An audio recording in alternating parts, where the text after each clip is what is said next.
നിലത്തിൻ്റെ കോലം കണ്ടോ, ചിലിമ്പിയുടെ ചോട്. അയ്യോ, അപ്പോഴാ ഓർത്തേ ഈ ജാതി ചിലിമ്പിക്ക് ചാടി കിടക്കുന്ന കണ്ടപ്പോഴാണ് ബോധം വന്നത്. അതിനെന്ന് വെച്ചാൽ ഇച്ചിരി ചിലിമ്പിക്ക് ഒന്ന് വാട്ടി ഉണങ്ങാൻ ഇടുവാണെങ്കിൽ നമുക്ക് ഇത് ഇല്ലാത്ത സമയത്ത് എന്തെങ്കിലുമൊക്കെ ഒന്ന് ഇടണം, അല്ല ഇച്ചിരി അച്ചാർ ഇടണം എന്നൊക്കെ തോന്നുമ്പോൾ ഇടണമെങ്കിൽ ഇത് വാട്ടി ഉണങ്ങി വെക്കണമല്ലോ. അപ്പം നല്ല വെയിലുള്ള സമയത്ത് ഇപ്പം ഇത് ചെയ്യാൻ പറ്റുള്ളൂ. ഇച്ചിരി അച്ചാറിട്ട് ഉണങ്ങിയത് അച്ചാറിട്ടാൽ നല്ല ടേസ്റ്റാണ്, പച്ച അച്ചാറിടുന്നതിനെക്കാട്ടിലും കേട്ടോ. ഇത് പറിക്കാനൊന്നുമില്ല, ഇങ്ങനെ വാരി ഇങ്ങനെ പറിച്ചിങ്ങനെ കിട്ടാൽ മതി. മൊത്തം ചിലിമ്പിക്കുക ഫുള്ള്. നമ്മൾ നെല്ലിക്കൊക്കെ കറപ്പിക്കാൻ വെക്കുന്ന പോലെ ചട്ടിക്കകത്തിട്ട് ഇച്ചിരി വെള്ളം ഒഴിച്ച് നന്നായിട്ടൊന്ന് ആവി കയറ്റി ഒന്ന് കുലുക്കിയിട്ട് വെയിലത്തോട്ട് ഇട്ടാൽ മതി കേട്ടോ.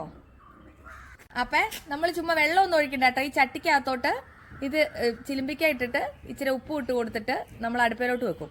എന്നുവെച്ച് നമ്മൾ ഇടയ്ക്കിടയ്ക്ക് ഇങ്ങനെ ഒന്ന് തട്ടി തട്ടി കൊടുക്കും, ഇങ്ങനെ ഒന്ന് ഇളക്കി ഇളക്കി കൊടുക്കും. അന്നേച്ചെടുത്ത് വെയിലത്തോട്ട് ഇട്ടാൽ മതി കേട്ടോ. അപ്പം ദേ 2 കുലുക്ക് കുലുക്കി ഒരു തുള്ളി വെള്ളം ഇല്ലാതെ എടുത്തപ്പോൾ ഉണ്ടാക്കിയിട്ടും കണ്ടോ, ഇതിനകത്ത് വെള്ളമുണ്ട് കേട്ടോ. അത് ഉപ്പാണ് ആ വെളുത്തിരിക്കുന്നത്. അപ്പം ഇതുപോലെ വാടി കിട്ടും. ഇനി ഇതേപോലെ വാടി കിട്ടി കഴിയുമ്പോൾ നമുക്ക് വെയിലത്തിട്ടിട്ട് നന്നായിട്ട് ഉണക്കാം. ഇത് ഉണക്കി നമ്മൾ കുപ്പിയിലിട്ട് എടുത്ത് വെച്ചാൽ നല്ല സെറ്റായിട്ട് നമുക്ക് പുളിക്ക് പകരം ഉപയോഗിക്കാം കേട്ടോ. അപ്പം അടുത്ത വീഡിയോ കാണാം. ബൈ.